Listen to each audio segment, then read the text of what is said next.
Hello friends all job notification YouTube channel रे आपण को नुआ वीडियो रे समस्त को स्वागत। फ्रेंड देखंतु इंडियन एयर फोर्स तरफ रो बहुत बड़ रिक्रूटमेंट रही। तो फ्रेंड देखंतु ए जो रिक्रूटमेंट रही एथिरे भारतीय वायुसेना जोटा कि आपणकर इंडियन एयर फोर्स एथिरे जो आपणकर अग्निवीर वायु इनटेक 2002 बैच 2025 रो सेकेंड बैच ये जो सेकेंड बैच रोची अग्निपथ स्कीम रोची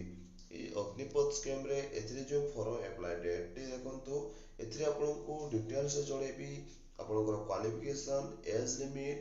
आपण एथिरे केते केबेठरो अप्लाई करि परिबे आ को सब्जेक्ट आपण माने एग्जाम देबे ए डिटेल आपनको जणेबी। फ्रेंड देखंतु एथिरे जो फॉर्म अप्लाई डे रहउची आपनकर फॉर्म अप्लाई ऑनलाइन रजिस्ट्रेशन देखंतु आपनकर 8 जुलाई 2024 रु 28 जुलाई 2024 पर्यंत आपनकर फॉर्म अप्लाई चलिबो। ओके ए जो ऑनलाइन एग्जाम टी एथिरे एग्जाम टी देखंतु ऑनलाइन एग्जाम टी आपनकर 18 अक्टोबर 2024 रे आपनकर रहिबो। आपनकर फॉर्म अप्लाई जानले 8 जुलाई 2024 रु 28 जुलाई 2024 पर्यंत आपनकर फॉर्म अप्लाई चलिबो। जो माने फॉर्म अप्लाई करबा पई चाहउचंती आपण माने फॉर्म टी को अप्लाई कर देबे जुलाई मास। ओके तो फ्रेंड देखंतु तापरे आपनकर रहउची एथिरे तो फ्रेंड देखंतु एथिरे जो फॉर्म टी अप्लाई करिवे ऑनलाइन मोड रे अप्लाई करिवे ऑनलाइन मोड रे अप्लाई करिवे। ओके तापरे आपनकर देखंतु एथिरे जो आपनकर रजिस्ट्रेशन ऑनलाइन रजिस्ट्रेशन 1100 घंटा रहिबो। सॉरी आपनकर 1100 घंटा रो 23 घंटा आपनकर 28 जुलाई 2300 घंटा आपनकर टाइम रहिबो। एथिरे जो आपनकर online field online candidate details instruction field जो को आपनकर को वेबसाइट रे आपन फॉर्म टी अप्लाई करिवे अग्निपथ वायु cdsc.in रे आपन माने फॉर्म टी अप्लाई करिवे। मु आपन को डिस्क्रिप्शन रे मु आपन को से लिंक टी दे देबी तो आपन माने सेथिरे जाय कि फॉर्म टी को अप्लाई करिवे। ओके तो तब देखो एलिजिबिलिटी जे देखंतु एलिजिबिलिटी आपनकर रहउची एलिजिबिलिटी आपनकर देखंतु डेट ऑफ बर्थ जोता के 3 जुलाई 2003 4 रु आपनकर 3 जनवरी 2008 भितर आपनकर डेट ऑफ बर्थ हेतिबो तारे आपन माने एथि फॉर्म टी अप्लाई करि परिबे। तो जदि कहबे आपनकर एथिरे 16 वर्ष रु आपनकर 21 वर्ष जदि होउची तो आपन माने एथिरे फॉर्म टी को अप्लाई करि परिबे। जो मानकर 16 वर्ष रु 21 वर्ष होउची सेथिरे फॉर्म टी अप्लाई करिवे जे मध्ये आपनकर जोटा कि रहउची 21 वर्ष पर्यंत आपनकर एथिरे फॉर्म टी को अप्लाई करि परिबे। एथिरे जे लेडी आपनकर जोटा कि फीमेल कैंडिडेट रहउचंती प्रेगनेंसी रहउची ताले आपन माने एथिरे फॉर्म अप्लाई करि परिबे नाही एटा जानि रखंतु। तापरे आपनकर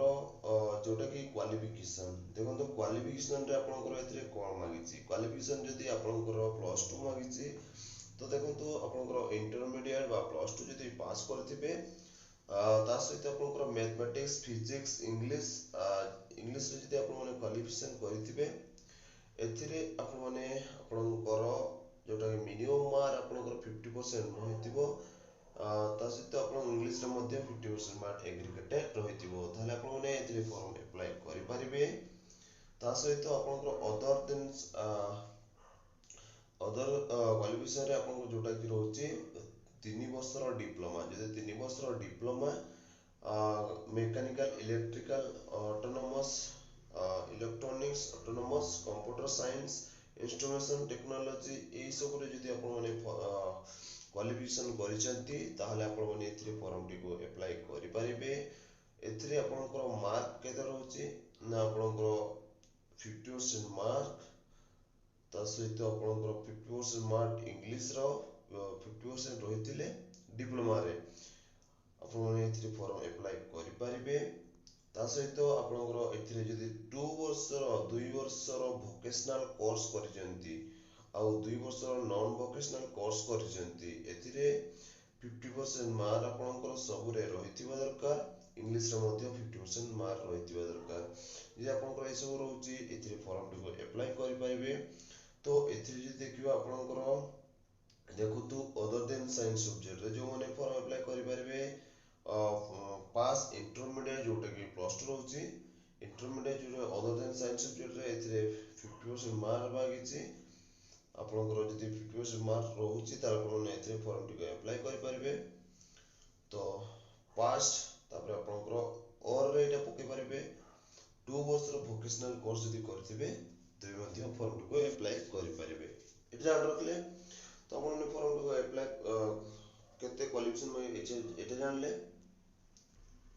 तापर देखंतु आपनकर एथिरे मैंडेटरी रहुछि जोटा कि देखंतु एथिरे आपनकर मागिछि बॉडी रे जदि कोनसे टाटू रहुछि ताले आपण माने एथिरे फॉर्म अप्लाई करंतु नाही काहे कि ना आपनकर रिजेक्शन हे जिवो ओके एथिरे ट्रेनिंग रहुछि जोटा कि आपनकर एनवायरनमेंट अग्निवीर आपनकर एटे ट्रेनिंग रहिबो प्रथमे Agniveer bio important training base आपनकर रहिबो Indian air force training requirement रहिबो ओके एथिरे आपनकर लेवल 30 दिन रो 30 डेज पर ईयर आपनकर एनुअल लेवल रहिबो जोटा कि पेमेंट रहुछि देखंतु एथिरे आपनकर जोटा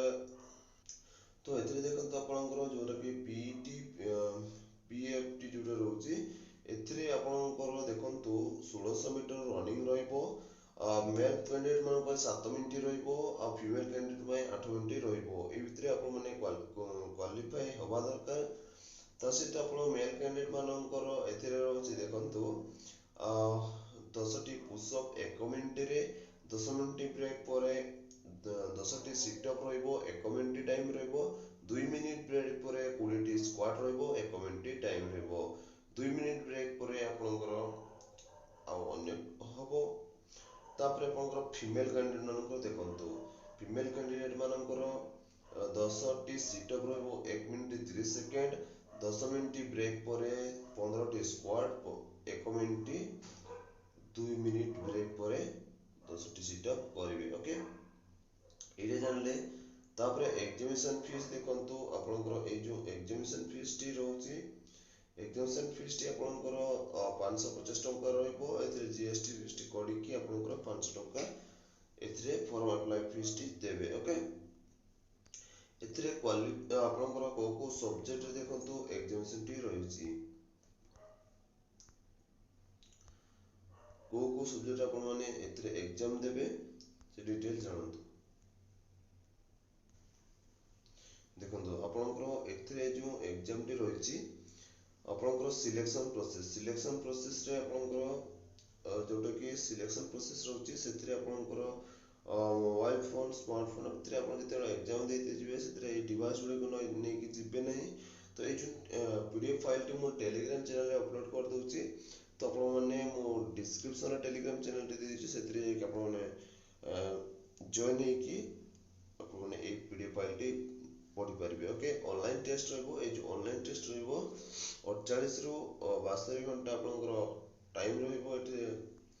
तो देखंतु आपनकर प्रथमे को सब्जेक्ट रहबो साइंस सब्जेक्ट रे आपनकर 60 मिनिट टाइम रहबो फिजिक्स मैथ इंग्लिश आपनकर सीबीएसई +2 लेवल रे आसीबो अदर देन साइंस सब्जेक्ट रे आपनकर टोटल ड्यूरेशन 45 मिनिट टाइम रहबो एथिरे आपनकर इंग्लिश सीबीएसई मोड रे आसीबो जोटा कि रीजनिंग अवेयरनेस दुइटी रहइबो science subject other than science subject रे एथिरे टोटल ड्यूरेशन टाइम रहइबो 85 मिनिट टाइम रहइबो एथिरे फिजिक्स मैथमेटिक्स इंग्लिश आपनकर ता सहित आपनकर रीजनिंग जनरल अवेयरनेस रहइबो ओके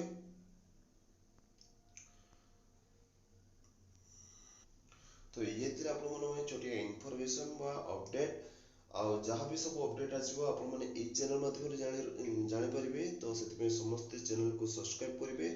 आ वीडियो को लाइक करिवे पाखर थे बेल आइकन ऑन कर देबे ऑल नोटिफिकेशन बाय